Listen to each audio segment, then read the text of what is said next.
आदाब दोस्तों, आपने यकीनन एक हाथी के बारे में सुना होगा जिसका नाम नूरजहां था, जिसका कराची के एक चिड़ियाघर में कल इंतकाल हो गया। ये एक अलमिया है जिससे हम खुद को महफूज रख सकते थे, जैसे कि दीगर जानवरों की मासूमियत, एक्सटेंशन, ताकि हम अपने माहौल को, अपने कुदरती घर को महफूज कर सकें कंक्रीट के जंगल से। ये वीलॉग उतना ही जानवरों के हुकूक के बारे में है जितना इंसानों की क्रूएलिटी, सफाकियत के बारे में है जानवरों के लिए। इस वीलॉग में हम आपको कुछ एनेक्डोट्स सुनाएंगे जिनका ताल्लुक कदीम और जदीद दुनिया से है, और इनके जरिए हम आपको दावत देंगे गौर करने की उन सवालों पर जो जानवरों के हुकूक से ताल्लुक रखते हैं और इंसानी रवैये पर जानवरों के हुकूक के मुतालिक। 50 साल पहले तकरीबन ब्लू व्हेल्स गायब हो गई थी, जिस तरीके से मैमथ्स। खुशकिस्मती से कुछ इंसानों ने इस बात पर नोटिस किया कि क्या हो रहा था और वेल्स को बचाने का फैसला किया। उन्होंने अखबारों में खतूत लिखे, उन्होंने पटिशन साइन किए, उन्होंने मुजाहिरे किए, उन्होंने लोगों को तरगीब दी कि वो उन कॉरपोरेशंस की बनी हुई अशिया को नहीं खरीदे जो वेल्स का शिकार करती थी, और उन्होंने जोर दिया हुकूमतों पर कि वो वेलिंग को ममनू करार दें। उन बहुत सारे लोगों में जिन्होंने खतूत लिखे, उनमें बच्चे भी थे। उन बच्चों में एक 11 साल अमरीकी लड़का था जिसका नाम था केनेथ गॉर्मली। एक दिन 1968 में उसने कई फिशिंग बोट्स देखी जिन्होंने एक वेल के ग्रुप को घेरा हुआ था। ये मछेरे स्टील नेट्स इस्तेमाल कर रहे थे और एक सी प्लेन से वो तलाश कर रहे थे और ट्रैप कर रहे थे वेल्स को। इस वेल के ग्रुप में एक माँ और एक बच्चा भी था। माँ ने जाल में एक सुराख बना लिया और फरार होने में कामयाब हो गई, लेकिन स्टील मैश ने उसको जख्मी कर दिया और उससे जख्म रसने लगा। वेल का बच्चा उसका पीछा नहीं कर सका और जाल में फंसा रहा। केनेथ ने माँ और बच्चे को एक दूसरे को पुकारते सुना और उसने देखा कि मछेरे ने जाल में बच्चे को पकड़ लिया जो अपनी माँ को पुकारता था, और केनेथ बहुत उदास हो गया उसने जो कुछ देखा और सुना उससे।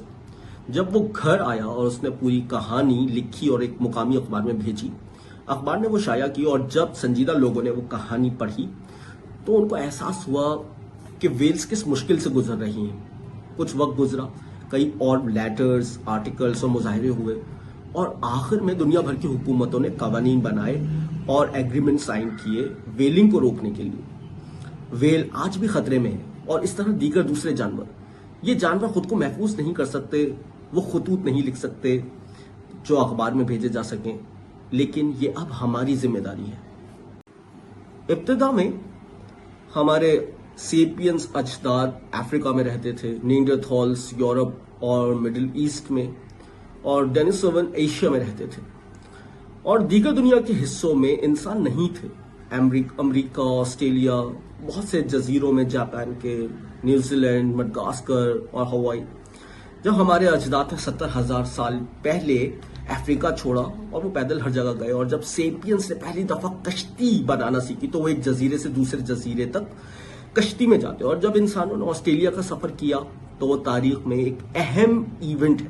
ये कोलंबस के अमेरिका के सफर या नील आर्मस्ट्रॉन्ग के उसके दूसरे दोस्तों के हमरा चांद के सफर से ज्यादा अहम है। जिस लम्हे पहले इंसान ने ऑस्ट्रेलिया के साहिल पर कदम रखा, वो लम्हा था जब इंसान इस दुनिया का सबसे खतरनाक जानवर था। उन्होंने अपने नए घर को एक्सप्लोर करना शुरू किया तो उन्होंने हर तरह के अजीम उल जस्सा जानवरों को डिस्कवर किया। ऑस्ट्रेलिया में सिर्फ कैंगरूज ही नहीं थे, बहुत बड़े फ्लाइटलेस बर्ड्स जिनका नाम जेनी ऑर्निस था, वो ऑस्ट्रेलिया के मैदानों में घूमते थे। वो इंसानों से बड़े जानवर थे और उनके बड़े बड़े अंडे होते थे। कोलास, जायंट कोलास जंगलात में रहते थे। 16 फुट लंबे सांप घास में रहते थे। ऑस्ट्रेलिया में हमारे अजदाद की आमद के फौरन बाद ये तमाम बड़े जानवर नाबूद हो गए, एक्सटिंक्ट हो गए, और बहुत से छोटे जानवर भी। एक्सटिंक्ट होने का मतलब मुकम्मल गायब हो जाना है। जब एक जानवर नाबूद होता है तो उसकी नौ के तमाम जानवर खत्म हो जाते हैं, और जब वो मर जाते हैं तो उनकी तरह का कोई नया जानवर पैदा नहीं होता। और ये सब कुछ हुआ है जायंट कैंगरूज के साथ, जो अपने वजन में 180 किलो के थे और कद में 6 फुट से ज्यादा, पाउच लॉयंस, 16 फीट के सांप, डायप्रोटोडन्स और दीगर बहुत से जानवर। एक चीज जो बहुत अहम है हम इंसानों के बारे में, और वो ये कि हम बज़ाहिर खतरनाक नहीं लगते हैं। हमारे अजसाम टाइगर्स की तरह मस्कुलर नहीं है, हमारे मगरमच्छ की तरह लंबे तेज दांत नहीं है, और ना ही गेंडे की तरह बड़े बड़े सींग, और ना ही हम चीते की तरह तेज दौड़ सकते हैं। इसलिए जब अजीमुल जस्सा ऑस्ट्रेलियन डायप्रोटोडन्स ने दो पाया इंसान को देखा जो पहली दफा अफ्रीका से आया था, तो उन्होंने कंधे उचकाए और अपनी घास चबाने लगे। ये अजीब नई मखलूक उनको कोई थ्रेट नहीं लगे, जबकि सच ये था कि इंसान उस वक्त जमीन का सबसे बड़ा डेडलिएस्ट एनिमल बन चुका था। यकीनन एक तन्हा इंसान शेर या सांप के मुकाबले में कम खतरनाक है, लेकिन 100 इंसान जब मिलकर काम करते हैं तो शेर या सांप वो काम तसव्वुर भी नहीं कर सकते। डायप्रोटोडन या दीगर ऑस्ट्रेलिया के बड़े जानवरों का शिकार अफ्रीका और एशिया के हाथी और गेंडों के मुकाबले में आसान था, क्योंकि ऑस्ट्रेलिया के जानवरों ने तकलीफ नहीं उठाई एस्केप तलाश करने की। इसलिए ऑस्ट्रेलिया के डायप्रोटोडन्स गायब हो गए। बुरी आदतों में एक बात यह है कि उनसे निजात पाना निहायत मुश्किल काम है। ये आपके साथ रहती हैं, आप जहां भी जाते हैं। बदकिस्मती से हमारे अजदाद भी इस कानून से एक्सेप्शंस नहीं थे, मुस्तस्ना नहीं थे। ऑस्ट्रेलिया के जानवरों का खात्मा पहला काम था जो उन्होंने किया, और दूसरा बड़ा काम अमेरिका के जानवरों का खात्मा। जब पहली दफा हमारे अजदाद अमेरिका गए, अमेरिका में न सिर्फ मैमथ्स थे बल्कि वहां बाकी हाथी के कद के जानवरों जिनका नाम मेस्टोडन्स था वो भी थे। अमेरिका में बीवर्स थे जो कि एक बास्केटबॉल के प्लेयर के बराबर थे। इंसान के पहुंचने के कुछ अरसे बाद ये बहुत से जानवर मादूम हो गए। क्या हमारे अजदाद जालिम थे? क्या उन्होंने वाइप आउट कर दिया मैमथ्स को? तो बात यह है कि ये उन्होंने जानबूझकर नहीं किया। वो भूख के सताए हुए थे और उनके बच्चे भी। उन्होंने कुछ मैमथ्स का शिकार किया हर साल, क्योंकि उन्हें कुछ चाहिए था खाना खाने के लिए। वो नहीं जानते थे कि उनके अमाल का असर आने वाले कई सालों के बाद क्या होगा। हम ऐसे ही इम्पैक्टफुल काम करते हैं ये एहसास किए बगैर कि हम क्या कर रहे हैं। ये मैमथ्स को शिकार करने वाले नहीं जानते थे कि हर साल 3 मैमथ्स का शिकार करने से वो मैमथ्स को मुकम्मल एक्सटेंशन की तरफ धकेल देंगे। मैमथ्स की मादूमियत ने दीगर जानवरों और पौधों को भी मुतासिर किया।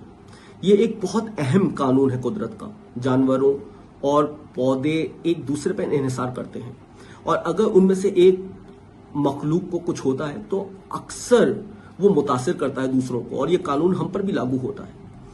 तसव्वुर करो मिसाल के तौर पर बीज का। ये मक्खियां एक फूल से उड़कर दूसरे फूल तक जाती हैं और इस तरह फूल हासिल करते हैं पॉलन, ताकि वो सीड्स बनाएं।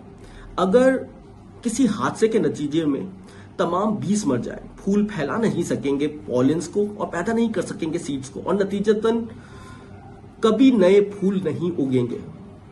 अगर पौधे ना हो तो तमाम जानवर जो पौधे खाते हैं मर जाएंगे।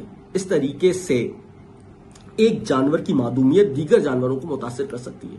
अगर आप बीज को खत्म कर दें तो आप तमाम लोमड़ियों को भी मार देंगे। अगर हम समझ पाए कि हमने कितने जानवरों को मादूमियत में धकेल दिया है, तो हम कुछ कर सकें महफूज करने के लिए बाकी मानदा जानवरों को जो सरवाइव करते हैं अभी भी। अगर हम अब मोहतात नहीं हुए, हम खात्मा कर देंगे शेरों का, हाथी का, डॉल्फिन और दीगर वेल्स का। हमारे अजदाद ने एक्सटिंक्ट कर दिया है मैमथ्स को और डायप्रोटोडन्स को। वो नहीं जानते थे कि वो क्या कर रहे थे, लेकिन हम ये उज़्र, एक्सक्यूज आज इस्तेमाल नहीं कर सकते। हम जानते हैं हम जो शेरों, हाथी, वेल्स और डॉल्फिन्स के साथ कर रहे हैं, हम अपने मुस्तकबिल के जिम्मेदार हैं। शुक्रिया।